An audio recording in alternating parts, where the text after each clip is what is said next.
आज शायद रूहुल्लाह साहब की तकरीर से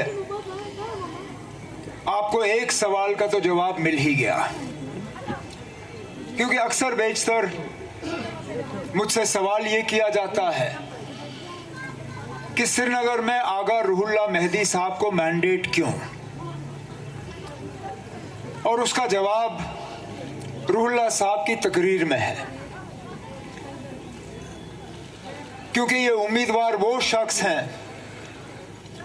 जो मौक़िफ़ से हटते नहीं, उनको इस बात की परवाह नहीं है कि उनके किसी चीज़ का कहने से किसी को नाराज़गी होगी, किसी को बुरा लगेगा, कोई खुश होगा या नाराज़ होगा।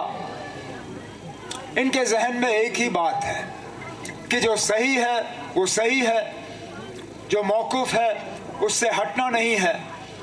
और इंशाअल्लाह जब वो आपके वोटों को लेके यहाँ से जून के पहले हफ्ते में कामयाब होकर आपकी नुमाइंदगी करने के लिए दिल्ली पार्लियामेंट चला जाएगा, तो इसी तरह दमदार और ज़ोरदार तकरीरों में वो आपकी नुमाइंदगी जो है यहाँ से करता रहेगा।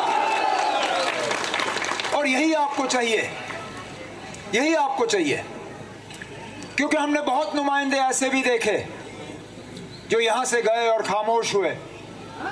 हमने वो लोग भी देखे जिन्होंने बीजेपी के खिलाफ वोट मांग के उन्हीं के साथ फिर हाथ मिलाया।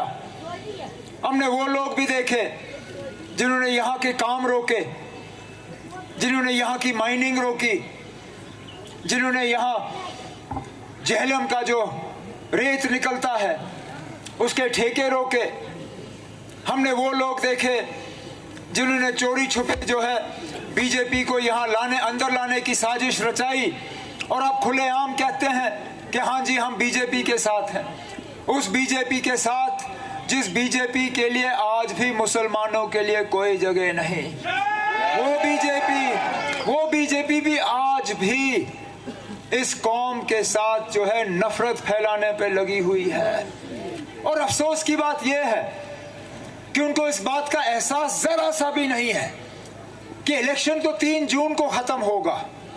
3 जून को इलेक्शन खत्म होने के बाद जो 4.5 साल और 5 साल इस मुल्क को चलना होगा, कैसे चलोगे इस तरह नफरत फैला के? कहीं मंगलसूत्र की बात, कहीं जमीन की बात, लेकिन मकसद ये कि किसी ना किसी तरह तनाव पैदा हो, दुश्मनी पैदा हो, नफरत फैल जाए। कहने के लिए तो ये लोग कहते हैं कि तरक्की हुई जम्मू कश्मीर में, कहने के लिए तो ये लोग कहते हैं कि 370 हटने पे यहाँ लोगों ने बहुत तरक्की देखी।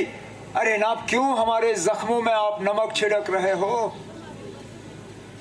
ये वो बदकिस्मत इलाका है जिसने पिछले ही दिनों एक हादसे में नन्हे मुन्ने स्कूल जाते हुए बच्चों को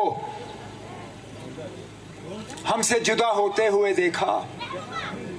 कुछ उनमें से आज भी नहीं मिले जिनको उनके माँ बाप जो हैं सही तरीके से दफन कर पाए। और क्यों?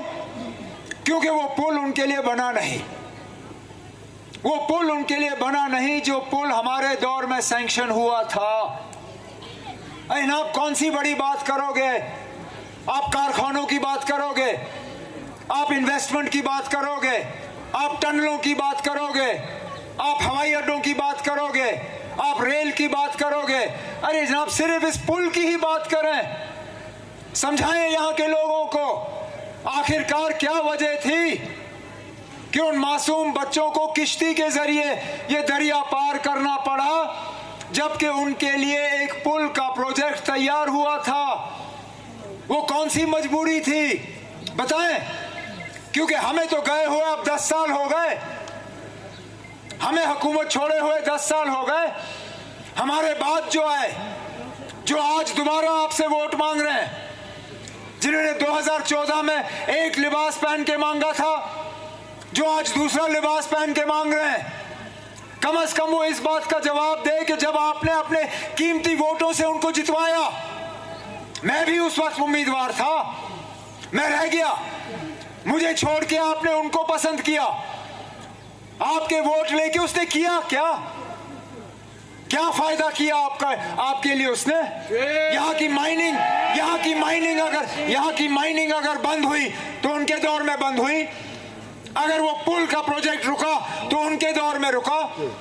अगर यहाँ प्रॉपर्टी टैक्स लगना शुरू हुआ बदामी बाग कंटोनमेंट एरिया में, जहां इस शहर में और कहीं नहीं लगता, कहीं नहीं, मां सिवाय इस इलाके में, इनके दौर में यह सिलसिला शुरू हुआ।